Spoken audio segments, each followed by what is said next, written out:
वाराणसी में भारत मॉरिशस के रिश्तों की नई इबारत लिखी जा रही है।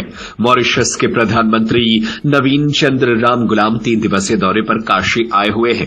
इस दौरान दोनों प्रधानमंत्रियों के बीच द्विपक्षीय वार्ता हुई और कई अहम समझौते हुए। पीएम मोदी ने वार्ता के दौरान कहा कि भारत और मॉरिशस सिर्फ साझेदार नहीं बल्कि एक परिवार है।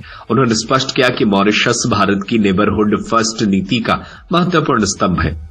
प्रधानमंत्री राम गुलाम ने भी भारत की भूमिका को सराहते हुए कहा, वाराणसी की धरती पर संवाद होना दोनों देशों के लिए सौभाग्य की बात है। दोनों देशों के बीच शिक्षा, संस्कृति, स्वास्थ्य और डिजिटल सहयोग को लेकर सहमति बनी। वाराणसी की आध्यात्मिक और सांस्कृतिक धरोहर ने इस मुलाकात को और भी विशेष बना दिया। गंगा किनारे हुई यह वार्ता भारत मॉरिशस के मजबूत और अटूट रिश्तों की गवाही देती है। यह केवल औपचारिक नहीं बल्कि एक आत्मिक मिलन है। इसलिए मैं गर्व से कहता हूं कि भारत और मॉरिशस सिर्फ पार्टनर्स नहीं बल्कि एक परिवार है।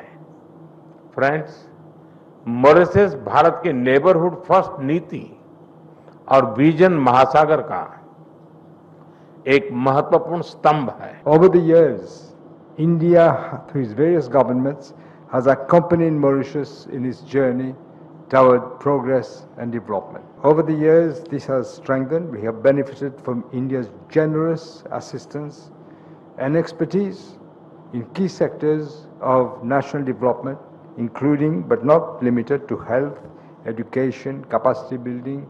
Prime Minister mentioned many of them: renewable energy, this infrastructure, maritime security.